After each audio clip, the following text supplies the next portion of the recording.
Munir writes, "Hi guys, I love your shows, especially the new TV recap ones. So I just watched Moon for the first time. Thank you, Dennis. Sam Rockwell has been around for a while and doesn't get enough recognition for how brilliant he is.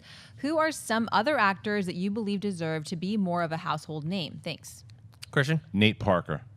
Nate Parker from Arbitrage and in Beyond the Lights. This guy is a superstar and should be a superstar. He is a guy that I have been hoping that if they do the Jon Stewart for Green Lantern, that they choose him. If it's anything going from genre films, if you put him in a Star Wars movie, you put him in a Marvel or a DC movie, he'll be great. You can put him in a Tarantino movie, he'd be great. He is someone I want to see go mainstream.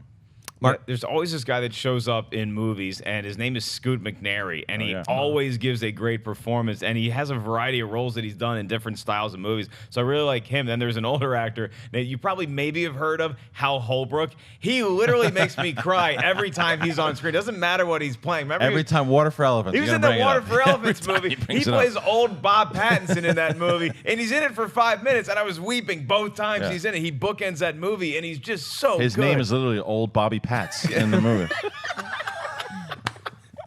All right, Clark. I was going to go with Joel Edgerton. Joel Edgerton, every time he shows up, I think is excellent. He's in Warrior.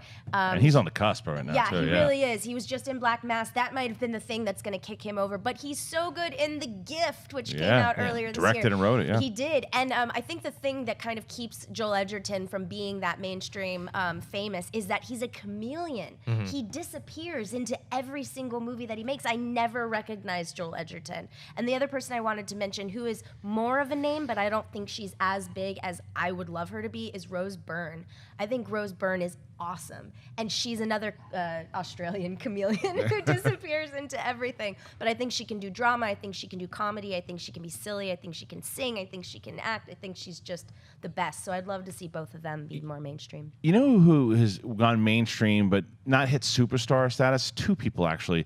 Definitely household names, but Clive Owen was a guy I thought was going to be on the verge to be I thought he was going to be the next James Bond. Everyone did. I thought he was going to be. I mean, he's still in the show that he's on now, but I thought he was going to be like superstar level. Me too. And then the other one I just blanked on. I had shoot, come back to me. I'll throw one in there because Clark brought up Black Mass, and somebody else I thought was great in Black Mass and is great every time you see him on screen is a young up-and-comer named Jesse Plemons. Every time you see him in a movie or TV show, he's going to give like sometimes it's a little like a scary psychopathic performance, but he can do other things as well, so keep an eye out. Yeah, I can't remember. The Gift for me was probably my biggest surprise of the year. I went into it having very low expectations, maybe thought it was going to be a fun, cheesy thriller, but actually had some things to say and done very well, and Joel Edgerton directed it, and he also gave a great performance in it. I will be surprised if he does not get a nomination for Black Mass. Really? You think he's going to get... He is so good in that movie, and he almost steals the show from Johnny Depp. Eric Bana is another one. Like he was now... He was on the cusp as well. He was on the cusp, and he's had roles that maybe some people... I mean, even when people thought Hulk would be the one that sent him into it, and that movie was just kind of a disappointment. A movie that I thought he was great in, and actually almost stole the show from the person who was the star of it, and the movie itself was okay, was Troy. I thought Eric Bana, once he... And spoiler alert... Once he dies, the movie starts to go downhill because he's the most engaging part as Hector. And I want to see him do more epic stuff. I'd like to see Eric Bana being, I mean, he's a little older now, but still, he could still, I think, pull off a lot of these epic movies. Sorry. I'll throw the name of Mary Elizabeth Winstead in there, too. She's great.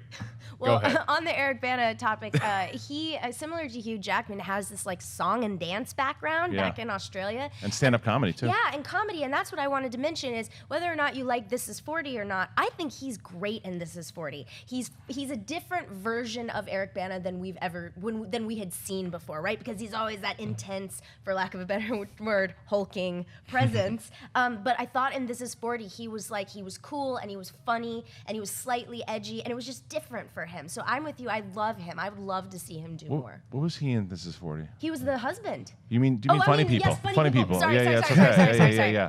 I was trying. I was thinking. I was like, yeah, because he was in Funny People. No, it was. You know what I'm talking It was Apatow because when you were saying that, because I was like, oh yeah, because he was also because I was going to say he was also good in Funny People. All I could see was the front house, actually, that suburban California house, and him out on the front lawn. And yes, thank you. That's what I meant. I think two actors, Idris Elba and Benedict Cumberbatch, are two actors that are on that cusp. That Yeah, are they'll be like, superstars by the next month. Yeah, you have Doctor Strange coming out for Benedict Cumberbatch, and with Idris Elba, he's got that star presence to him, and I think the more he has that, what is that? No Beasts for no Nation. nation. That's coming out. That's getting a lot of good buzz. Yeah. And I think they both have star quality.